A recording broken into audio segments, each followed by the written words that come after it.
In America, everyone is heading to work as usual, and the streets are crowded with people, which is very normal in a city like Los Angeles. Before going to work, the city's emergency office manager prepares his breakfast. The young girl, who is 13, has been going through a lot due to her parents' recent divorce and is very irritable all the time.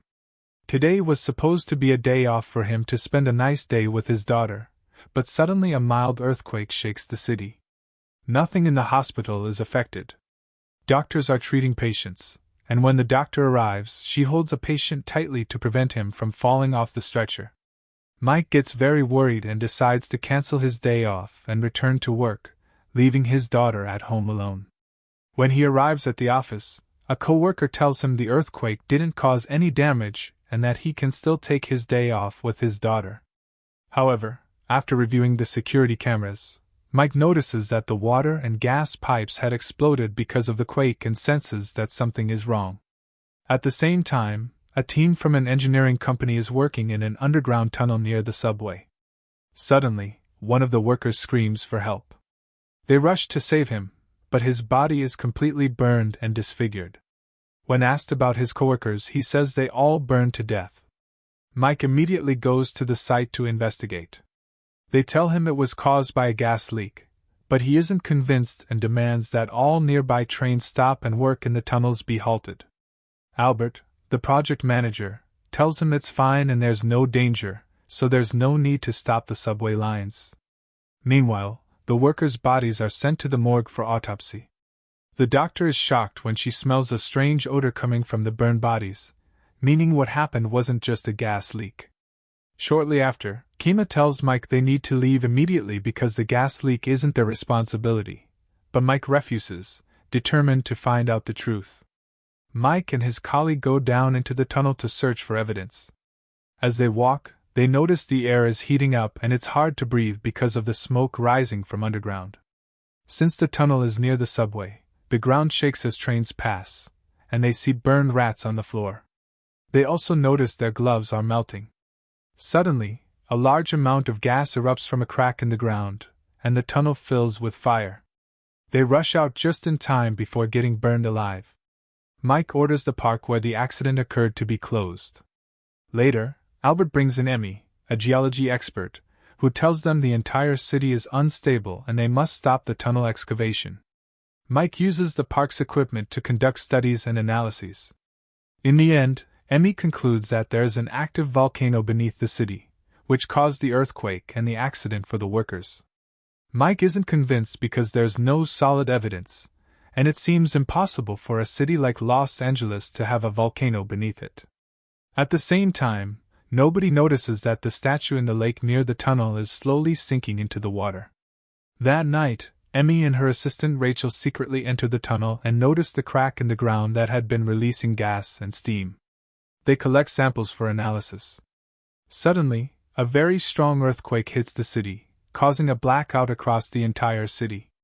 Mike wakes up in panic, grabs his daughter, and rushes out to get her to safety.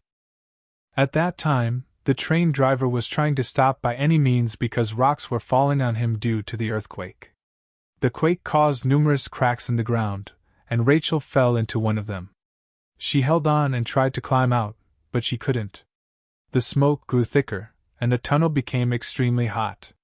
Suddenly, volcanic lava erupted, and Rachel fell and died. Emmie was shocked by what was happening and ran quickly to exit the tunnel. Outside, she saw the lake water boiling intensely, and government buildings started running generators to monitor the city. Mike took his daughter to his office, thinking she would be safe there and still under his supervision. Suddenly, thick steam started rising from the sewers. Cars stopped, and no one understood what was happening. Smoke spread rapidly everywhere, and fireballs erupted from the ground, destroying everything in their path. This caused widespread disasters, and many people died. At the police station, through surveillance cameras, they saw the stranded train and rushed to rescue it. Meanwhile, the train driver tried to calm the passengers and open the doors, but couldn't because of the rocks pressing from all sides. On the street, Dr. Emmie tried to escape, but the chaos made it impossible.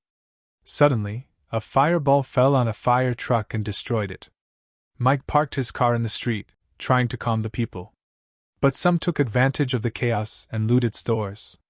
One person stole Dr. Emmie's equipment, and she realized that everything happening was caused by the volcano. She saw destruction all around, and the fire trucks tried to control the situation but failed. The disaster was massive, with everything burning and exploding around them. Mike tried to get out of the street to reach his office but couldn't. He stopped when he saw Dr. Emmie helping an injured person. He tried to help the firefighters get people out of the vehicle before it exploded.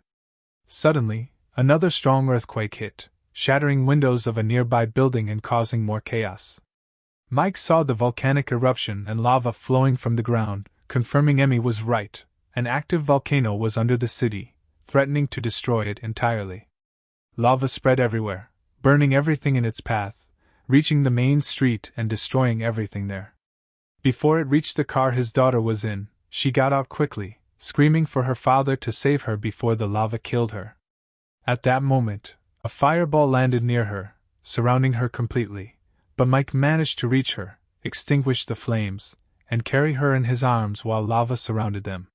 They jumped into his car and escaped the lava. The lava then reached a fire truck with the driver inside. One of his colleagues tried to save him but couldn't, and the lava consumed them both, causing a massive explosion.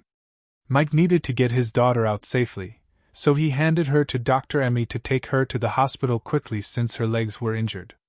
She asked him to go with her, but he refused, knowing many others needed his help and he had to find a way to stop the lava. Suddenly, a fleet of helicopters appeared, indicating the lava had reached the main street of Los Angeles. People began fleeing their homes. A dog grabbed a bone and ran out of a house. Emmie reached Mike, and they helped police and firefighters organize the area, evacuate residents, and try to control the lava to prevent it from destroying more of the city. They decided to build a barrier to stop the lava, using a bus as a temporary wall. Mike organized everyone to ensure the plan would succeed. In field hospitals, doctors and veterinarians began rescuing animals and birds. Firefighters dug trenches to redirect the lava into the cracks and change its course. The lava filled the subway line. Albert went to the train, finding survivors unconscious, and began helping them out one by one as the lava approached. He noticed the train driver was missing, found him unconscious, and carried him on his shoulders. The lava blocked the train, preventing it from moving, so Albert sacrificed himself, jumping into the flames and throwing the driver to the rest of the team to save his life. Albert died. Emmie noticed a ball rolling on the ground by itself, indicating a slope that would direct the lava to a gas station. People tried to push cars to block the lava but failed. Emergency vehicles arrived, and Mike and Emmie set up a plan to protect the rest of the city. They built concrete barriers at the intersection of Fairfax Street, directing the lava to a single location.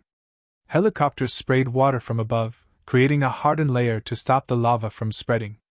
Everyone helped place the barriers, and Mike coordinated the operation to ensure success. In the field hospitals, doctors and veterinarians began rescuing animals and birds from the lava and fire. We returned to Dr. Emmie, who began treating the children with minor injuries. She asked Clee to stay with the other kids and play with them until their parents arrived. She did exactly that, keeping them entertained and calm. Back to Mike, the team had finished building a barrier to block the volcanic lava. Firefighters prepared hoses and sprayed water, while helicopters appeared and doused the lava from above.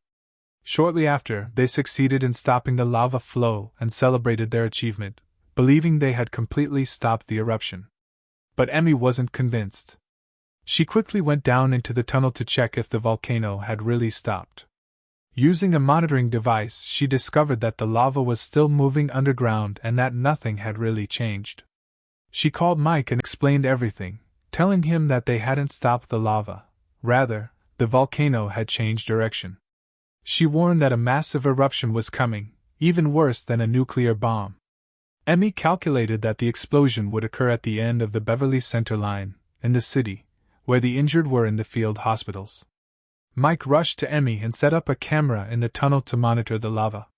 They were shocked to see it moving rapidly. The camera shook as well, and there was a small explosion, but they were unharmed. They analyzed the data to determine the lava's speed and realized the eruption would reach the tunnel's end in about 30 minutes. Mike said everyone in the area needed to be evacuated, but there were too many people and too little time. He was losing hope and didn't know how to prevent the disaster, until a brilliant idea struck him. He planned to dig small channels and passages in the street to redirect the lava into the city's stormwater system, which emptied into the Pacific Ocean. They faced a problem. The streets sloped in the opposite direction. They solved it by planning to blow up a large building, creating a barrier to stop the lava from entering the city and channel it into the stormwater tunnels. Mike asked Emmie to go search for his daughter Clee, while the team planted explosives in the building. Emmie reached the injured and searched for Clee, calling her repeatedly, but couldn't find her. She had gone after a small child who wandered off. Meanwhile, the team had only 20 minutes left to finish planting explosives and divert the lava. Jotter and his team secured the explosives inside the building. At that moment, a massive earthquake struck, and lava erupted from underground, destroying everything in its path. People fled in panic, flames engulfed the injured, and chaos reigned. One worker was crushed under a concrete pillar due to the quake. Jotter tried to save him but couldn't, and the lava was rapidly approaching. In the last moment, he refused to abandon his colleague, decided to sacrifice himself, and signaled the others to start the detonation. The explosives went off one by one, and the building began collapsing. Mike saw his daughter and the small child near the building.